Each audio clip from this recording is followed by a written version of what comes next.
Hello, praise the lord everyone. આજે આપણે જે બાઇબલ સ્ટડી કરવા જઈ રહ્યા છે એનો ટોપિક છે lust, victory over lust, from bondages to purity, right? So first thing we need to understand કે what is lust. So there is a biblical definition of lust which goes like lust is a sinful desire that seeks sexual gratification outside God's design. It is more about noticing someone's beauty. Lust is to choosing entertainment or cultivate sexual desires towards someone who is not your spouse. So like એવું કહેવા માંગે છે કે like આપણે કોઈ એક ત્રાહિત વ્યક્તિને લઈને, લાઈક કોઈ થર્ડ પર્સનને લઈને, થર્ડ ફિમેલને લઈને આપણું જે સ્પાઉસ છે એને છોડીને જે બીજું છે એને લઈને આપણે કોઈ સેક્સ્યુઅલ ડિઝાયર કરીએ છીએ, એ એક સીન છે. So where does lust begins? So Jesus says lust begins in the heart, right? So here's the word heart means our thoughts, our desires, our will. આપણું મોટિવ શું છે એ બધી વસ્તુઓની પાછળ, કે આપણે બીજા કોઈ વ્યક્તિને લઈને કેમ સેક્સ્યુઅલ ડિઝાયર કરીએ છીએ, રાઈટ? સો આપણે જે સેક્સ્યુઅલ ડિઝાયર કરીએ છીએ તો આપણે જ્યારે એ સીન કરીએ છીએ, એ સીન કર્યા પહેલાં એક ઇનવર્ડ સીન થાય છે જે આપણા દિલની અંદર થાય છે, આપણા થોટ્સ દ્વારા. પ્રોવર્બ્સ 4:23 says, "Be careful how you think. Your life is shaped by your thoughts." આપણે કેવી રીતે વિચારીએ છીએ એ આપણે ધ્યાન રાખવું જોઈએ, કેમ કે જેવું વિચારીશું એવું થશે. આપણે જે રીતનું આપણું માઇન્ડસેટ રાખીશું એ રીતનું આપણું બિહેવિયર રહેશે લોકોની પ્રત્યે, આપણી પ્રત્યે, આપણા ફેમિલી મેમ્બર્સના પ્રત્યે, right? Matthew 15:19 says that from our heart comes the evil ideas which leads us to kill, commit adultery and make us do other immoral things. આપણું જે હૃદય છે, that is the main thing જ્યાંથી આપણને બધા વિચારો આવે છે, ખોટા વિચારો. એ પછી ભલે આપણે જેમ લાસ્ટ વિડીયોમાં આપણે જોયું હતું કે એ રીતે કે ખાલી ખોટું એંગરમાં કન્વર્ટ થાય, એંગરથી બિટરનેસથી હેટ્રેડથી કાં તો કોઈ ક્રાઇમ કમિટ થાય, કાં તો કોઈ વાયોલન્સ થઈ જાય, રાઈટ? સો એ જ રીતે લસ્ટ બી આપણા હાર્ટથી શરૂ થાય છે. ક્લિયરેસ્ટ explanation according to Hebrews 4:15 it says that even Jesus was tempted, right? So like એવું નથી કે ખાલી આપણે જ ટેમ્પ થઈએ છીએ. ઈશ્વર જ્યારે અહીંયા ધરતી પર હતા, જ્યારે એમણે 40 દિવસ અને 40 રાતના ઉપવાસ રાખ્યા હતા, એ પછી પણ એમને ટેમ્પટેશન્સ આવી હતી. જ્યારે એ ઈસુબાપ હંગરી હતા ત્યારે શૈતાન એમને કહે છે કે આ પથ્થરને તું બ્રેડ બનાવી દે, કે પછી કહે છે કે તું અહીંયા ઉપરથી નીચે કૂદી જા, કે તારા દૂતો તને બચાવી લેશે, રાઈટ? એ રીતે. તો એવી વસ્તુ નથી કે ખાલી ટેમ્પટેશન્સ જે છે એ આપણને જ મળે છે, એ ઈશ્વરને પણ મળ્યા હતા. એટલે ઈશ્વર સમજે છે કે ઈશ્વર સમજે છે અને આપણને કહે છે કે તમે લોકો એ વસ્તુથી ફાઇટ કરો. Not temptation of lust, but બીજા બધા જે ટેમ્પટેશન્સ છે એ બધાથી તમે એ લોકોથી ફાઇટ કરો અને તમે લોકો પર વિજય પામો. એટલે ઈસુબાપ એમનું ગ્રેસ, એમની મર્સી, એમની સ્ટ્રેન્થ આપણને આપે છે કે આપણે એ ટેમ્પટેશન્સથી ફાઇટ કરીએ અને એમાંથી આપણે બહાર નીકળીએ. આ જે બધાના જે બીજો પોઈન્ટ છે એ છે લસ્ટ લીડ્સ ટુ સિન. કેવી રીતે? તો એનો સ્ટેપ 1 છે ટેમ્પટેશન, જે મેં હમણાં સમજાવ્યું તમને લોકોને. એના પછી છે સ્ટેપ 2, ડિઝાયર ઇઝ એન્ટરટેન્ડ. એ આપણે આપણું જે ડિઝાયર છે, આપણા જે થોટ્સ છે એને કાઢી નાખવાની જગ્યાએ આપણે એનું એ જ વિચાર કરીએ, એનું એ જ લાઈક આપણા દિમાગમાં ચાલ્યા કરે એન્ડ એવરીથિંગ, કે કે કેમ આવો થોટ આવ્યો, કે કેમ આવી રીતે થયું એન્ડ ઓલ. તો it's like they imagine and they feel. આપણે વિચારીએ અને આપણે એ જ વસ્તુ વિચાર કરીએ, એટલે આપણે સીનને એક ગેટ આપીએ છીએ કે હા, કે હું વીક છું, તું મારી અંદર આવી જા એમ કરીને. દેન આર ડિઝાયર કન્સીવ્સ. એ પછી એ કન્સીવ થઈ જાય છે આપણું desire, and then sin is committed. In Matthew 5:28 is written, "But I say to you that everyone who looks at a woman with lustful intents has already committed adultery with her in his heart." Even આપણે કોઈ ફિમેલને, કોઈ વુમનને આપણે એક લસ્ટફુલ ઇન્ટેન્ટથી, લસ્ટફુલ આઈસથી બી જોઈએ છે ને, તો આપણે આપણી અંદર એ સીન કમિટ કરી લીધો છે, right? So that's why Jesus teaches that the sinful act begins internally before it is visible externally. આપણા જે થોટ્સ છે એ બી એક સીન જ થઈ ગયા ને. આપણે આવી રીતે કોઈ ફિમેલ વિશે વિચારીએ તો લાઈક એ જ વસ્તુ છે કે આપણે કોઈ સીન એક્સટર્નલી કરીએ છીએ એની પહેલાં એ ઇન્ટરનલી તો શરૂ થઈ જ ગયું હોય છે. Step 4, it brings death. James conclude, sin when it is fully grown, it brings death. This includes broken relationship with God, shame, addiction, damaged relationships. Right, આપણા જે રિલેશનશિપ છે એ ગોડ વચ્ચે એમાં ગેપ આવી જાય છે. શેતાન આપણને બહુ કહે છે કે like God don't love you, તું હવે એનાથી દૂર થઈ જા, કે કોઈ તને લવ નથી કરતો એન્ડ ઓલ ધેટ, કે એ બહુ બધા ટાઈપના નેગેટિવ વિચાર્સ આપણી અંદર નાખી દે છે. અને એટ ધી એન્ડ એક જ વસ્તુ આવે છે કે લોકો સુસાઇડ કરી લે આ વસ્તુઓથી. સો આપણે એ વસ્તુઓથી ચેતીને રહેવાની જરૂર છે અને ટ્રાય કરવાનું છે કે આપણે એ નેગેટિવ થોટ્સ ના લાવીએ. ભલે એકવાર આપણાથી સીન થઈ જાય, બટ ગોડ પાસે આપણે ફરીથી જઈએ તો આપણને ફોરગીવ કરે છે. નોટ એવરી ટાઈમ એ કરે છે, બટ તમે જાણી જોઈને પછી સીન કરો ને તમે એમની પાસે જાજા કરો ને તો એ સાચી ખરી વસ્તુ નથી.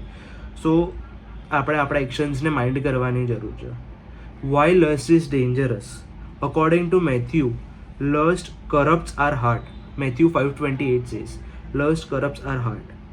એ આપણા હૃદયને એક કરપ્શન આપી દે છે કે લાઈક જોઈ લીધું તો હવે બીજી વાર જોઈ લઈએ, ત્રીજી વાર જોઈ લઈએ, ચોથી વાર જોઈ લઈએ, એ રીતે કરીને એ પછી થા જ કરે છે. Right. It treats people as objects. લોકોને એને એઝ એન ઓબ્જેક્ટ પછી એ ટ્રીટ કરવા માંડે છે લોકો. બટ જેનેસિસ 1:27 શું કહે છે કે God created man in his own image. તો આપણે એ ઇમેજને યાદ રાખવાની જરૂર છે. આપણે એક ગોડલી લાઈફ જીવવાની છે, એક રાઇચિયસ લાઈફ જીવવાની છે, rather than this sinful life. Take example of David and Bathsheba from 2 Samuel chapter 11. So આમાં એ જ વસ્તુ થાય છે ને કે લાઈક ડેવિડ જ્યારે બેથશેબાને જોવે છે ત્યારે એ શું કરે છે, એણે પહેલાં જોયું, પછી એણે એનું ડિઝાયર કર્યું કે કાશ અમારી પાસે આવી જાય આમ તેમ. પછી એણે એના સૈનિકોને કહીને એને મંગાવડાવી દીધી એની જોડે. પછી એણે સિન કમિટ કરી લીધું, એડલ્ટરીનું. It grieves the Holy Spirit. According to Ephesians 4:30, it is written, do not make Holy Spirit sad because it is God's mark of ownership on you. આપણે હોલી સ્પિરિટને સેડ કરવાની જરૂર નથી, કેમ કે એ એક ગોડ છે. રાઈટ, આપણે જે ટ્રિનિટી ભણ્યા છે એ રીતે એ એક ગોડ છે. એ ગોડનું એક માર્ક છે કે આપણી પર કે આપણે ખરીદી ગયેલા છે ઈશ્વરથી. એમણે આપણા પાપોનો હિસાબ આપીને આપણને ખરીદી લીધા છે. રાઈટ. જે મેઇન વસ્તુ છે ને એ આપણું બેટલ સ્પિરિચ્યુઅલ છે, કે લાઈક એ આપણા ફ્લેશ અને હોલી સ્પિરિટની વચ્ચેનું બેટલ છે. Christian life is a battle between a flesh and the spirit. In Galatians 5:16 and 17, Paul says that the flesh desires what is contrary to the spirit. Contrary નો મતલબ શું થાય? તો contrary એટલે against, એની વિરુદ્ધમાં છે. એટલે આપણી જે હ્યુમન બોડી, જે વિચારો, જે આપણા જે ડિઝાયર્સ છે કે કાશ આ મળી જાય, કાશ તે મળી જાય, એ મોસ્ટલી જે બધી વસ્તુઓ હોય છે ને એ હોલી સ્પિરિટથી અગેન્સ્ટ હોય છે. એ એટલે હોય છે કેમ કે આપણે હોલી સ્પિરિટથી દૂર રહીએ, આપણે ઈશ્વરથી દૂર રહીએ. સો આપણે એ વસ્તુને ખાસ ધ્યાનમાં રાખવા જેવી છે કે આપણા હ્યુમનલી બોડીને જે વસ્તુઓ જોઈએ છે ને, હા નો ડાઉટ ફૂડ ને પાણી ને બધું જોઈએ છે, નો ડાઉટ, બટ જે ખોટી વસ્તુઓ છે ને એ વસ્તુઓને આપણે ખાસ ધ્યાન રાખવાનું જરૂર છે કે એ હોલી સ્પિરિટને નથી ગમતી. અને આપણું પૃથ્વી પરના જીવન કરતાં આપણું હેવનનું જીવન વધારે મેટર કરે છે. Victory is not gained by will power alone. It comes through walking with the Holy Spirit. આપણે આપણું વિલ પાવર છે. હવે ચલો ફોર એક્ઝામ્પલ કે લસ્ટનું ટેમ્પટેશન આપણને આવ્યું, આપણે એને ના પાડી દીધી કે ના નહીં કરું એમ કરીને. બટ એનો મતલબ એ નથી કે આપણે જીતી ગયા છે. આપણે હોલી સ્પિરિટ જોડે ચાલવું પડશે, કેમ કે દર વખતે આવશે. દર વખતે મને ખબર છે કે કેટલાય લોકો એવું કરે છે કે આજે નહીં કરે, કાલે નહીં કરે, પરમ દિવસે નહીં કરે, પછી એના પછીના દિવસે તો કરી જ લેશે ને. એનો મતલબ શું રહ્યો પછી કે તમે 3 દિવસ ઇગ્નોર કરીને ચોથા દિવસે ફરીથી એ પાપમાં પડી ગયા, રાઈટ? સો ઇટ્સ લાઈક કે તમારે કોન્સ્ટન્ટલી પ્રે કરતા રહેવાનું છે. જ્યારે બી એવી રીતે ટેમ્પટેશન આવે ત્યારે તમારે ઈશ્વરની પાસે જવાનું છે, એમને પ્રે કરવાની છે, એમના વચનો વાંચવાના છે, એમની મહિમા કરવાની છે, જેથી કરીને તમારું માઇન્ડ ડાયવર્ટેડ રહે એ વસ્તુ પરથી કે એ સીન ઉપરથી, right? Mainly what is about it,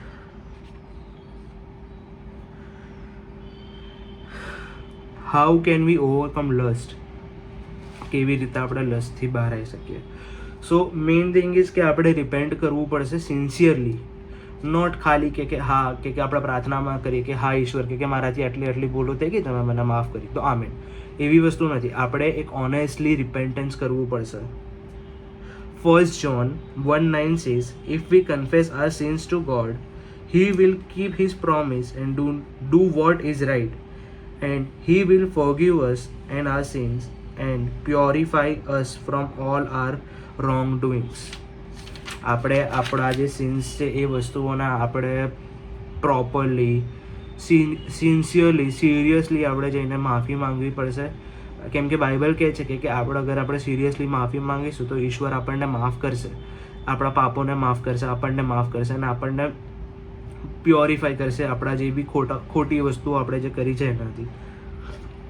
એના પછી આપણે કન્ટિન્યુ રાખવાનું છે. એવું નહીં કે આટલું થઈ ગયું તો પતી ગયું, આપણે ફરીથી લસ્ટ કરીએ, ફરીથી પાપમાં પડીએ, ફરીથી પ્રાર્થના કરીએ, ફરીથી બહાર આવીએ, ફરીથી એની એ વસ્તુ એની એ સાયકલ રિપીટ કરીએ. એવું નથી કરવાનું. એના પછી મેઇન પોઈન્ટ આવે છે to guard our eyes. In 1 Job 31:1 says, I have made a covenant with my eyes, which means he has made a promise of not to look lustfully. Right? આપણે એક પ્રોમિસ રાખવાનું છે આપણી આંખોથી કે આપણે કોઈ બી ફિમેલને ખોટી નજરોથી નહીં જોઈએ, રાઈટ? એ એક કોન્વેન્ટ આપણે રાખવાનું છે આપણી જોડે. પછી આપણું ગાર્ડ આર માઇન્ડ્સ, આપણા માઇન્ડ્સને આપણે ગાર્ડ કરવાની જરૂર છે. આપણે જેમ આગળ વાંચ્યું એવી રીતે સેમ એ જ વસ્તુ છે કે our thought shape our life. આપણે જેવું વિચારીશું એવું થશે, જેવું વિચારીશું એ રીતે જ આપણે બિહેવ કરીશું લોકો જોડે, right? In Philippians 4:8, Paul says to think whatever is pure. What is pure? To read scriptures, do prayers, worship Lord. આ બધી એ વસ્તુ જે પ્યોર છે એ આપણે કરવાની છે જ્યારે આપણને નોર્મલી બી કરવાની છે, નોટ જસ્ટ કે જ્યારે ટેમ્પટેશન આવે ત્યારે જ કરવાની છે. આપણે નોર્મલી બી આ બધી વસ્તુઓ કરતા રહેવાની છે, જેથી કરીને આપણને વધારે ઈસુબાપનો ઈશ્વરનો મહિમા મળે અને આપણને વધારે સ્ટ્રેન્થ મળે એમનું કે આપણે આ બધા ટેમ્પટેશન્સથી ફાઇટ કરી શકીએ ને એમાંથી આપણે બહાર આવી શકીએ, right? Flee sexual immorality. Notice, Paul does not say fight sexual immorality, he says flee. આપણે એ સેક્સ્યુઅલ ટેમ્પટેશન્સથી લડવાની જરૂર નથી. ઇવન બાઇબલમાં બી લખ્યું છે કે એનાથી ભાગો, એનાથી દૂર ભાગો. લાઈક આપણે ત્યાં રહીને કે હા ભાઈ તું આવી જા, આજે તો લડી લઈએ, આમ તેમ એવું બધું કરવાની જરૂર નથી. We just need to go to God and pre to him, કે આપણને એ એમનું શક્તિબળને સામર્થ્ય આપે કે આપણે એ વસ્તુથી દૂર રહી શકીએ, right? Walk by the Holy Spirit. Victory is not merely saying no to sin, but saying yes to the Holy Spirit. આપણે ખાલી સીનને ના પાડવાથી કંઈ થઈ નથી જતું. આપણે હોલી સ્પિરિટ થ્રુ ચાલવું પડે છે. આપણે હોલી સ્પિરિટને જોડે રાખીને ચાલવી પડે છે, right? Galatians 5:16 says, let the Spirit direct your lives and you will not satisfy the desires of human nature. Holi spirit આપણને જે ડાયરેક્ટ કરશે આપણા લાઈફમાં, રાઈટ? હોલી સ્પિરિટ આપણને જ આપણી લાઈફમાં ગાઈડ કરશે, એ પ્રોપર જ કરશે. લાઈક એ કદી કોઈ ખોટી વસ્તુ નહીં કરાવે આપણી જોડે કે નહીં કરે આપણી જોડે, રાઈટ? સો મેઇન વસ્તુ એ છે કે આપણે હોલી સ્પિરિટને સાથે લઈને ચાલીએ અને ગોડના વિલ પાવરમાં ચાલીએ, ગોડના વેમાં ચાલીએ. મેઇન વસ્તુ જે છે એ is to renew our minds.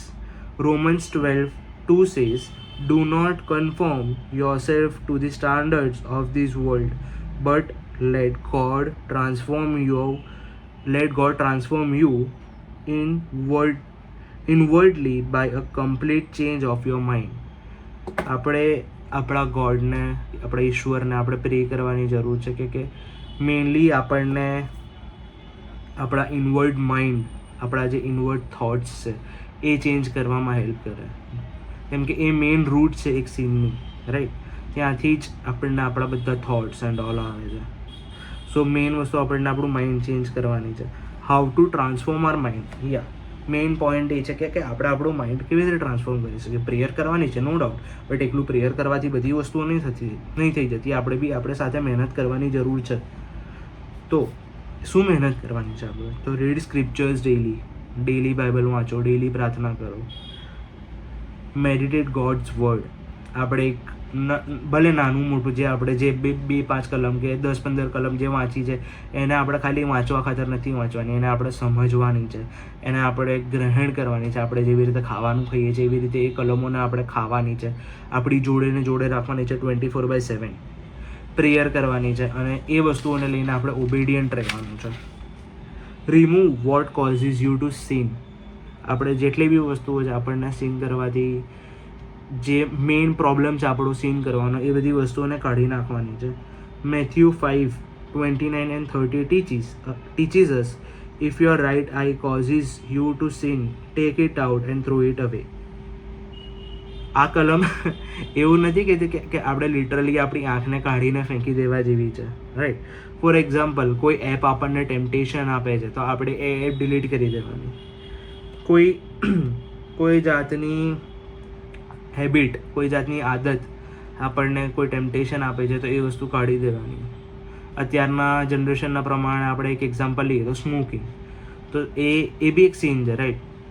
એનાથી આપણા લંગ્સ ડેમેજ થાય, આપણી બોડી ડેમેજ થાય, અને આપણી બોડી શું છે, એ ઈશ્વરનું મંદિર છે. તો એ વસ્તુને આપણે દૂર કરી દેવાની, એ વસ્તુથી આપણે દૂર થઈ જવાનું. કોઈ પ્લેસ, જેમ કે અહીંયા જેમ સિગરેટનું એક્ઝામ્પલ લીધું એ રીતે પાનના ગલ્લાઓ લઈ લો, એ વસ્તુઓથી આપણે દૂર રહેવાનું છે. ભલે આપણા ફ્રેન્ડ્સ જોડે, ભલે આપણે એ વસ્તુ ના કરીએ, આપણા ફ્રેન્ડ્સ જોડે ખાલી બેસવા જઈએ, એ લોકો કરે, એવું નહીં હોતું. ત્યાં જવું બી એ એક ખોટી વસ્તુ છે. એ વસ્તુને આપણે ચેન્જ કરી દેવા જેવી છે. મેઇન પોઈન્ટ એ જ છે કે જેટલી બી વસ્તુ આપણને સીન કરવા માટે છે ને, એ બધી વસ્તુઓને આપણે રિમૂવ કરી દેવા જેવી છે. તો બસ એ જ કે ઈશ્વર આપણને બહુ પ્રેમ કરે છે એન્ડ આપણે એમનામાં રહેવાની જરૂર છે. જે વસ્તુઓ આપણને ખોટી બાબતોમાં લઈ જાય છે એ વસ્તુને કાં તો તમે પોસિબલ હોય તો હંમેશા માટે રિમૂવ કરી દો, ઓર એલ્સ ઇફ એ કોઈ પર્સન છે તો તમે તમારી બાઉન્ડ્રી સેટ કરી દો એ પર્સન જોડે કે હા ભાઈ, કે તારે મારી જોડે આવવું છે તો આટલી વસ્તુઓ નહીં જોઈએ એટલે નહીં જ જોઈએ. એ વસ્તુથી એને બી ફાયદો થશે કે હા, એ સમજશે કે હા, આ બધી વસ્તુઓ ખોટી છે. એ બી ઈશ્વર તરફ ફરવાનું ટ્રાય કરશે, તમે બી એને હેલ્પ કરો ઈશ્વરમાં આવવા માટે, right. So these are the ways to come out of lust. Mainly ઈશ્વરને પ્રાર્થના કરો, ઈશ્વરની સંગતમાં રહો, ઈશ્વર જોડે વાતો કરો, ના વચનો વાંચો. God will help you. God will surely help you to come out of this sin.